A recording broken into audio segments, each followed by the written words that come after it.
दोस्तों, कैसे हैं सभी लोग। दोस्तों आज का क्लास रहेगा हमारा डी.एड सेकेंड ईयर से एच.आई. और आई.डी. सेकेंड ईयर पर बात करेंगे। पेपर है हमारा पेपर 9, ठीक है। यूनिट है हमारा पेपर 9 से 1.2 और पेपर नेम है हमारा करिकुलर स्ट्रेटजीज, ठीक है। देख लेना आप, पेपर 9 हमारा एच.आई. में भी पेपर 9 है और आईडी में भी पेपर 9 है और टॉपिक है हमारा unit 1.2 stages of curriculum planning, यानी कि पाठ्यक्रम नियोजन के चरण, ठीक है। तो आज हम बात करेंगे पाठ्यक्रम नियोजन के चरण क्या है। देखिए दोस्तों, पाठ्यक्रम नियोजन, पाठ्यक्रम के बारे में हमने जाना है कि पाठ्यक्रम क्या है। पाठ्यक्रम एक ऐसा आधार है जिसके आधार पर हम छात्रों को शिक्षण या प्रशिक्षण प्रदान करते हैं, ठीक है। एक रथ मार्ग है जिस पर छात्र चलता है और उसी के मैदान में रहकर वह क्या करता है, शिक्षा को प्राप्त करता है। एक दायरा है, ठीक है। और कह रहे हैं कि पाठ्यक्रम के सिद्धांतों के बारे में हमने देखा, ठीक है, उसके बारे में जाना। फिर उसके बाद आज हम करेंगे पाठ्यक्रम के चरण। देखिए दोस्तों, पाठ्यक्रम नियोजन क्या है, यानी कि किसी भी कार्य को करने के लिए या कार्य करने के पूर्व जो तैयार की गई योजना। अब शिक्षक जो है शिक्षण के लिए पाठ्यक्रम तैयार करता है ताकि अपनी एक पाठ्यक्रम एक प्रारूप है, एक संरचना है जिसमें सभी क्रियाओं को सम्मिलित या सभी क्रियाओं से संबंधित प्रारूप तैयार करता है या उसकी सामग्री तैयार करता है, जिसको तैयार करने के लिए हमें निम्नलिखित चरणों का अनुपालन करना होता है। तो कुछ स्टेजेस है यहाँ पर जिनको हम फॉलो करेंगे जब हम पाठ्यक्रम नियोजन करेंगे या पाठ्यक्रम को तैयार करेंगे, ठीक है। तो दोस्तों, पाठ्यक्रम तैयार करने के लिए हमें निम्नलिखित तत्वों का ध्यान रखना पड़ता है। अगर आपको पूछा जाए करिकुलम एलिमेंट्स ऑफ करिकुलम क्या है, तो आपको क्या है, पाठ्यक्रम के जो तत्व हैं वो भी यही है और पाठ्यक्रम के चरण भी यही है। तो दोस्तों, कुछ निम्नलिखित चरण है, जैसे कि सबसे पहले क्या है, कार्यक्रम के लक्ष्य को निर्धारित करें। दूसरा कह रहे हैं कार्यक्रम संरचना प्रदान करें।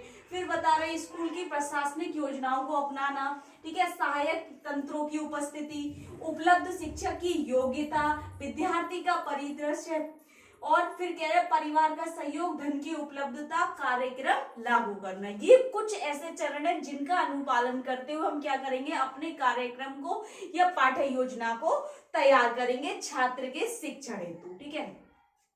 अब दोस्तों, यहाँ पर बात की गई है करिकुलर स्ट्रेटजीज, ठीक है। Curricular strategies with children with disability, जिसमें हेयरिंग इम्पेयर्ड वालों के लिए और आईडी वालों के लिए। तो देखिए दोस्तों, इन सभी बच्चों को ध्यान में रखकर, विशेष आवश्यकता वाले सभी बच्चों की विशेष आवश्यकताओं को ध्यान में रखकर, उनकी क्षमता और स्तर को ध्यान में रखकर हमने पाठ्यक्रम तैयार करना है, ठीक है। पाठ्यक्रम नियोजन करना है या पाठ्यक्रम को बनाना है। करना क्या है, सबसे पहला चरण है हमारा कार्यक्रम के लक्ष्य निर्धारित करें, यानी कि हम छात्र के लिए जब शिक्षण प्रशिक्षण प्रदान कर रहे हैं उसके पूर्व हम क्या करेंगे, सबसे पहले जब पाठ्यक्रम का एक प्रारूप चल रहा है तो सबसे पहले हम क्या करेंगे दोस्तों, कार्यक्रम के लक्ष्य को निर्धारित करेंगे। यानी कि छात्र को सिखाने के लिए जो हमारा एक लक्ष्य है, हमारा जो उद्देश्य है, जो उद्देश्य छात्र प्राप्त करेगा और हमारा लक्ष्य होगा कि उसको उद्देश्य प्राप्त कराना, तो उस लक्ष्य को निर्धारित करेंगे या हम कह सकते हैं लक्ष्य को चयन करना, ठीक है। सिलेक्शन ऑफ गोल, ठीक है। तो जब हम गोल सिलेक्ट करेंगे यहाँ पर छात्र के लिए, तो गोल दो प्रकार के हम करते हैं। एक तो होता है हमारा लॉन्ग टर्म और एक होता है शॉर्ट टर्म। एक दीर्घकालिक होता है, एक लघुकालीन होता है, ठीक है। दो गोल होते हैं, दीर्घकालीन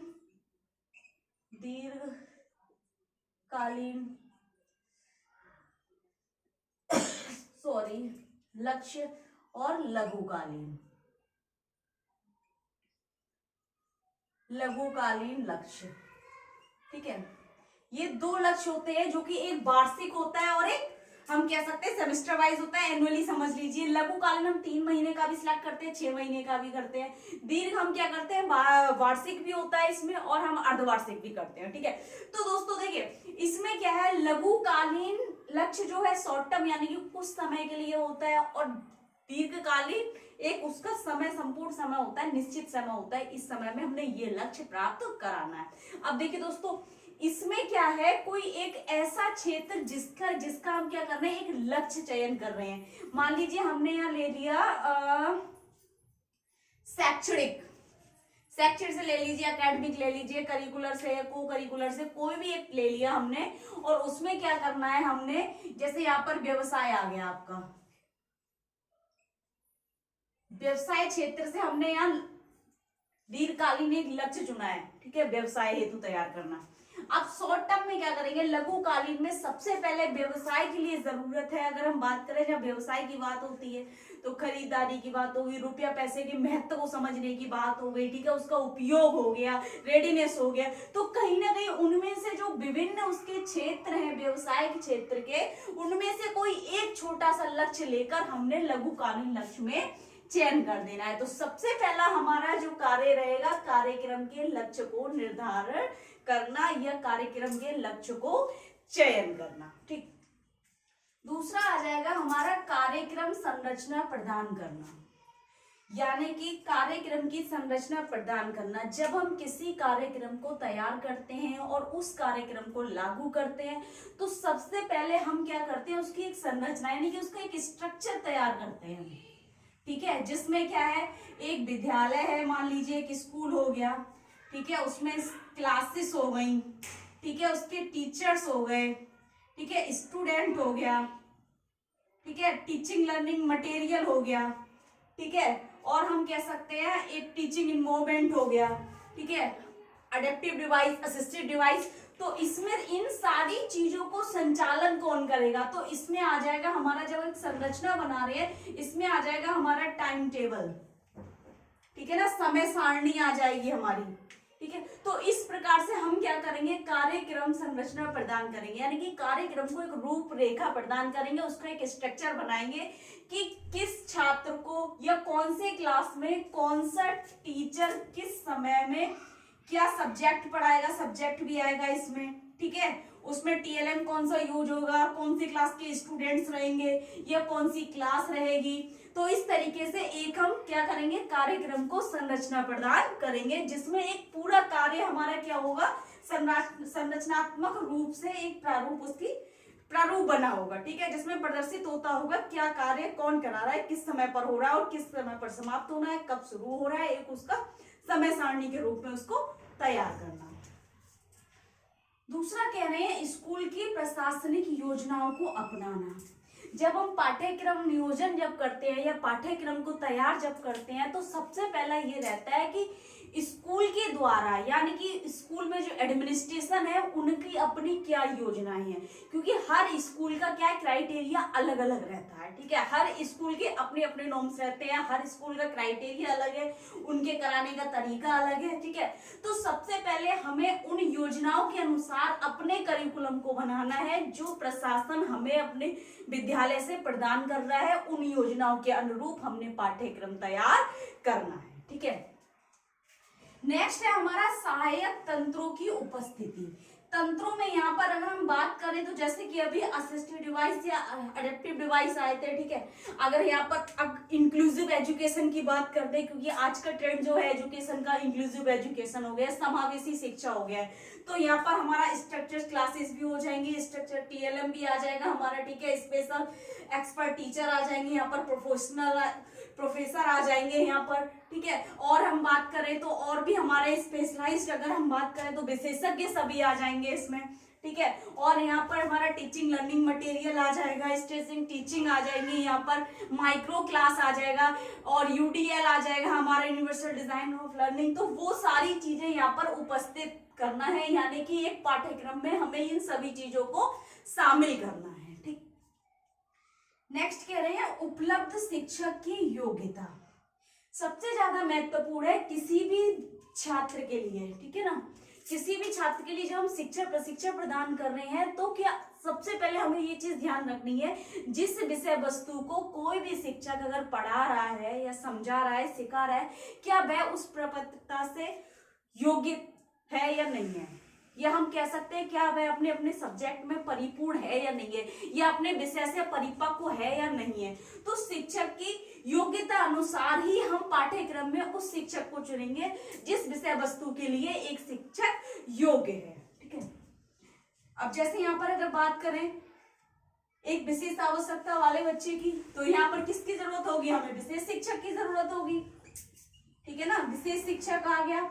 और विशेष शिक्षक जब जहां पर आ गया तो विशेष बच्चे के लिए हमें क्या, सामाजिक कार्यकर्ता भी चाहिए, ठीक है, मनोविशेषज्ञ भी चाहिए, ठीक है। और अगर हम बात करें तो ऑर्डोलॉजिस्ट हो गया हमारा, सोशल वर्कर हो गया यहाँ पर, ठीक है, काउंसलर हो गया, डॉक्टर्स हो गए, सारे लोग चाहिए, ठीक है, और साइकोलॉजिस्ट भी चाहिए। तो छात्र के अनुसार हम क्या करेंगे, शिक्षकों की उपलब्धता को व्यवस्थित करेंगे। नेक्स्ट कह रहे हैं विद्यार्थी का परिवर्तन, पार्श्व दृश्य। पार्श्व दृश्य का मतलब होता है कि उसकी पृष्ठभूमि क्या रही है, उसका बैकग्राउंड। बैकग्राउंड से मतलब ये नहीं कि आप उसकी इकोनॉमिक कंडीशन देखेंगे, वहां उसमें देखेंगे कि जो छात्र है उसका मतलब पिछला परिदृश्य कैसा रहा है उसका। मतलब हम कह सकते हैं इतिहास में कि वह किस विद्यालय में रहा, वहां से आने का कारण, जाने का कारण, क्या कारण है, उसकी प्रगति अच्छी है या उसकी प्रगति खराब है, या उसकी अधिगम प्रक्रिया सही है या गलत है, किस प्रकार की उसको सेवा मिली है अब तक और कैसी मिलनी चाहिए, किस तरीके से परिवार का व्यवहार है, उसके परिवार अभिभावक कैसे संरक्षक हैं, ठीक है, उनका क्या कंडीशन है कि वो अपने छात्र, अपने बच्चे को सुविधाएं प्राप्त करा सकते हैं या नहीं करा सकते हैं। और सबसे ज्यादा जरूरत है अगर विकलांग परिवार से है, यानी कि कोई भी विकलांग बच्चा जो है उसके परिवार में पहले कोई विकलांगता नहीं रही है, या विकलांग होने का कोई ऐसा कारण हो जो परिवार से मिलता हो, ठीक है। तो इस तरीके से यहाँ पर विद्यार्थी का जो परिदृश्य रहा होगा, इतिहास रहा होगा, उसको भी ज्ञात करेंगे। जैसे हम कहते हैं एजुकेशनल टर्म में केस हिस्ट्री लेना, ठीक है। नेक्स्ट आ गया हमारा परिवार का सहयोग। पाठ्यक्रम नियोजन में सबसे ज्यादा महत्वपूर्ण है परिवार का सहयोग, जिससे हमें छात्र के बारे में संपूर्ण जानकारी मिल जाती है, उसकी रुचि की, अभिरुचि की, योग्यता की, स्तर की, व्यवहार की, ठीक है ना। तो इन सभी को समझने के लिए और जानने के लिए परिवार की सहयोगी को शामिल करना है, उनकी सहभागिता को शामिल करना है। नेक्स्ट है धन की उपलब्धता। ये सभी कार्यक्रम हमें अगर छात्र को प्रदान कराने हैं, सभी सेवाएं देनी है, अच्छे शिक्षकों के लिए उनका वेतन हो गया, ठीक है, एक कार्यक्रम संरचना प्रदान करना है, एक अच्छा एनवायरनमेंट क्रिएट करना है एजुकेशन का, तो उसके लिए धन की उपलब्धता। तो धन की उपलब्धता को भी हमने ध्यान में रखना है, ठीक है। नेक्स्ट कह रहे हैं कि कार्यक्रम लागू करना, यानी कि अंतिम चरण आ जाता है इन सभी चीजों को अपनाते हुए। फिर उसके बाद हम क्या करेंगे, जब ये चरण हमारे सारे फॉलो हो जाएंगे स्टेप, फिर क्या हो जाएगा, कार्यक्रम को लागू करेंगे। यानी कि इन सभी बातों को ध्यान में रखकर और इन सभी बातों को फॉलो करने के बाद हम क्या करेंगे, अपने प्रोग्राम को कंटिन्यू करेंगे, या हम कह सकते हैं कार्यक्रम को लागू करेंगे। यहाँ पर क्रियान्वयन करेंगे, छात्र को प्रशिक्षण देना या शिक्षा प्रदान कर देंगे। यहाँ पर हमारा पूरा करिकुलम यहाँ पर आकर तैयार हो जाता है। तो इन निम्नलिखित चरणों को ध्यान में रखकर हमने पाठ्यक्रम नियोजन करना होता है दोस्तों, ठीक है। तो यहाँ पर ये टॉपिक आपको केवल इतना नहीं आएगा, आपको जो क्वेश्चन आएगा एग्जाम में वो आपसे पूछेगा पाठ्यक्रम से आप क्या समझते हैं, उसका अर्थ बताते हुए सिद्धांतों को समझाइए एवं पाठ्यक्रम नियोजन के चरण को व्याख्या कीजिए, चरणों की व्याख्या कीजिए। इस तरीके से आएगा, या प्रकार पूछेगा या आपसे चरण पूछेगा, दोनों में से एक चीज पूछता है, ठीक है ना। तो दोनों में से एक चीज, और ये 10 नंबर में आएगा पूरा, यूनिट 1 से 10 नंबर में आएगा। पेपर 9 से HI के एग्जाम के लिए भी मोस्ट इंपोर्टेंट है, ID के एग्जाम के लिए भी मोस्ट इंपोर्टेंट है। बाकी इसके अलावा अगर आपको कुछ समझ नहीं आ रहा है, कुछ डाउट लग रहा है, कुछ पूछना है, तो कमेंट बॉक्स में जाके कमेंट करें। ज्यादा से ज्यादा वीडियो लाइक कर दें, चैनल को सब्सक्राइब कर दें, बेल आइकन को भी प्रेस कर दें, ताकि नेक्स्ट आने वाली क्लास आप तक पहुंचती रहे दोस्तों। Thank you so much.